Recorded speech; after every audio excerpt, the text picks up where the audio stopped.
Willkommen bei Kontext TV. Wir sind heute an der Harvard University in Cambridge nahe Boston. Welcome to Kontext TV. We are at Harvard University in Cambridge.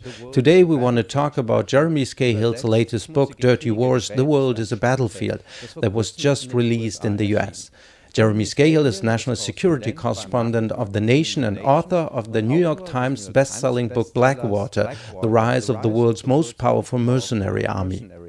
At a discussion of his book together with US critic Noam Chomsky and Amy Goodman of Democracy Now!, sponsored by Harvard Kennedy School and ACLU, among others, we had the chance to interview Scahill. Ein Interview zu führen. Jeremy, talk about dirty wars.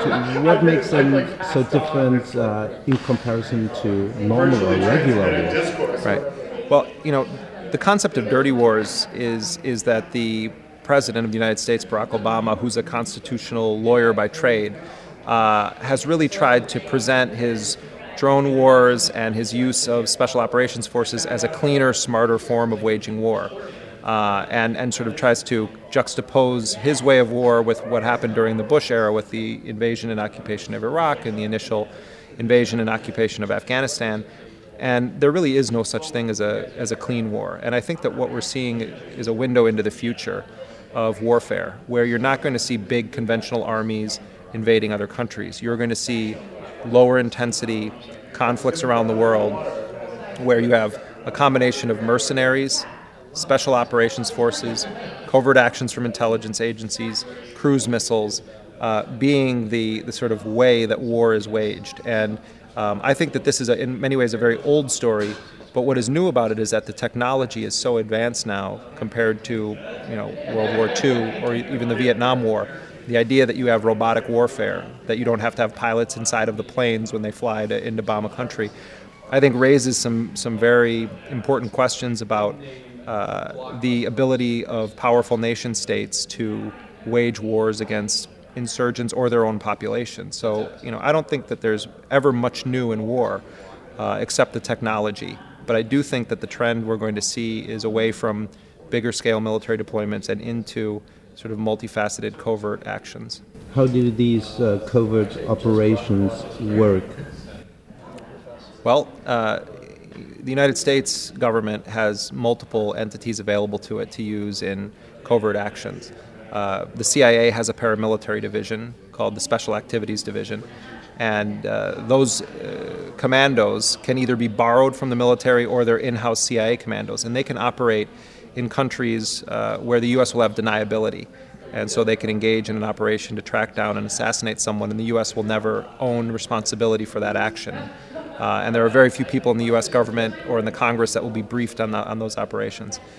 In the military, the most elite force available to the President is the Joint Special Operations Command, called JSOC. And this unit was formed in 1980 after the failed hostage rescue mission in Iran.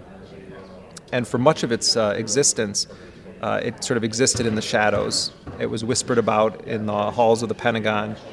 People knew it existed, but it was never really brought into the full public light.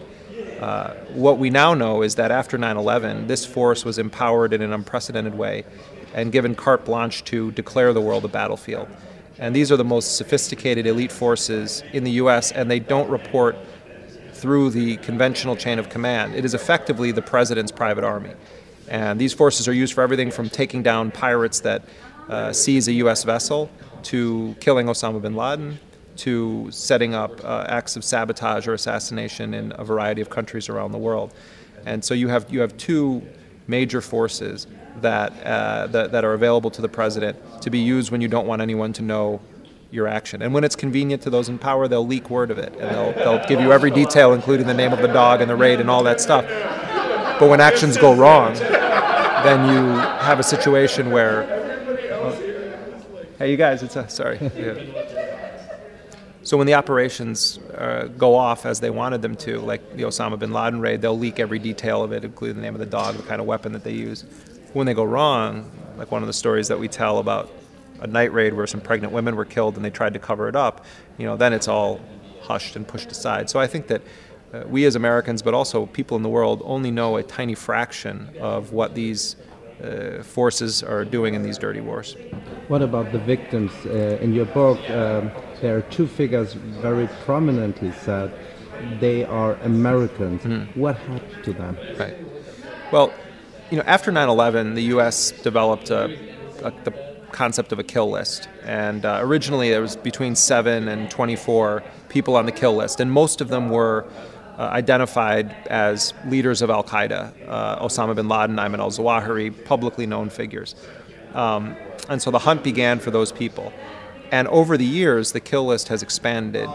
You had the deck of cards in Iraq with Saddam and his henchmen. In Afghanistan, there were thousands of people, including low-level Taliban commanders who found themselves on this list. And when the Obama administration took power, they really began focusing on this American named Anwar al-Awlaki. Al-Awlaki was born in the U.S.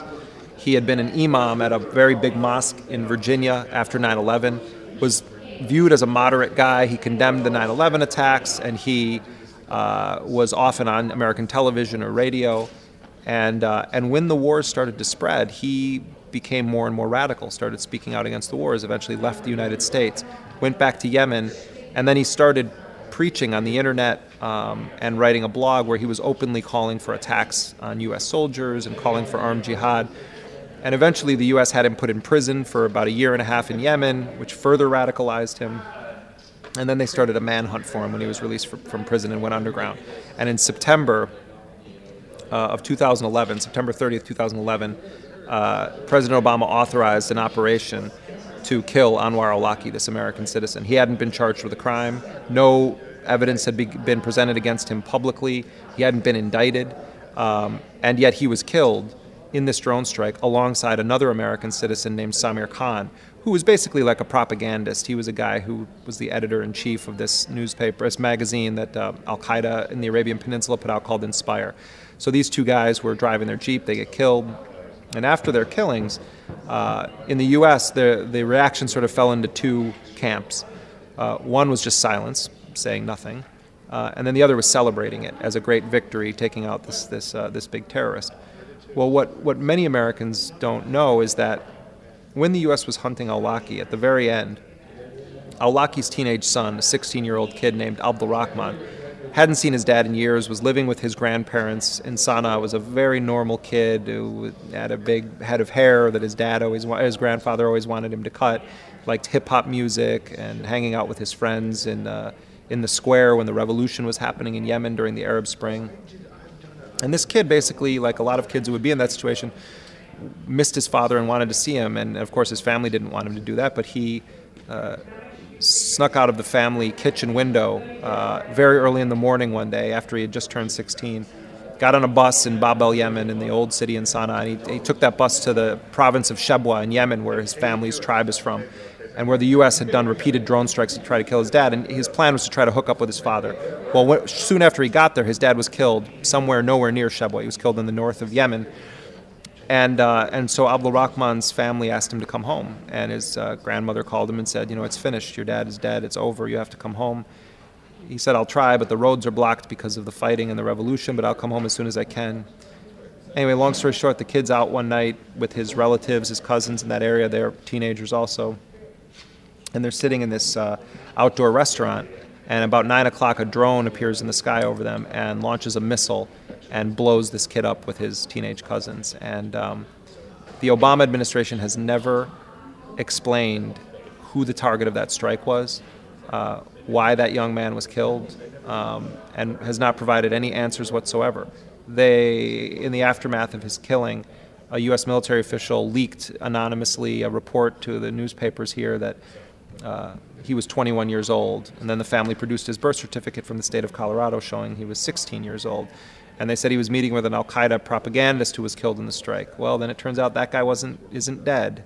And so I've spent the past couple of years trying to get answers from the White House as to why this 16-year-old American teenager was killed, because it seems as though his only real crime, was that his father was Anwar al-Awlaki. And to me, just not even as a journalist, just as a person, to me, killing a child and then justifying it by saying that their father was a bad person or a criminal or a terrorist is just really kind of disgraceful. And so I'm trying to stick on that story. And I don't have a conclusion to it in my book, so maybe I'll have to do an updated edition if we can ever get an answer on it. Many people were killed and have been killed in these covered wars. What do you think? Do we have numbers? Well, you know, a conservative Republican senator not too long ago let it slip in either a hearing or an interview, I don't remember. He cited a specific number of more than 4,000 people have been killed in drone strikes. That's just a conservative estimate, you know, 4,000 people in drone strikes. But drones, while I think it's an important focus, are just one part of this. I mean, how many people have been killed in actions that we don't know about that are assassination operations on the ground? How many Afghans have been killed in night raids? We have no idea. No one's even, you know, the U.S. general famously said during the Bush era, you know, we don't do body counts. No one is effectively counting how many people have been killed. No one's counting the number of suspected militants killed. No one's counting the number of civilians killed. We've killed the number 3 man in al-Qaeda probably 300 times. Who knows? I don't know the answer to that question. I want to know the answer to that question. I want to know who they were and why were they killed. Because you know, the U.S. really, I think, is sending an image to the world that in some ways we're sort of a lawless nation when it comes to this killing program. And that's disturbing. That's a disturbing thing for me to say as an American, but I feel very strongly about it. We are sort of becoming the force that we seek to destroy. You know, we run the risk of looking like we have no morality at all. A former senior military official, General Hugh Shelton, who was the chairman of the Joint Chiefs of Staff, which is a very powerful position in the U.S. military, said to me that, you know, we want to make sure that our actions don't make us look like the terrorists. And you know, this is a guy who chooses his words carefully, and to me that was a pretty serious comment from him. And I think he's getting at something. If you're in Yemen, as you know, Rick, the director of our film, he and I spent a lot of time in Yemen, and you ask people what terrorism is, you know, say drones, and you know, he said to us, you say the drones, you say that al-Qaeda's terrorists, we say that your drones are terrorism. For them, that's true. We are the terrorists to them. You know, everyone who commits acts of violence always can think of a way to justify it, that their cause is just. Terrorists do that, nation states do that, and that's one of the sort of core problems of our collective history, is that we all believe that our violence is somehow justifiable and that the enemy's is not, and we need to take a serious look at that. Thanks a lot. Yeah, thank you. Yeah, it was good to talk to you.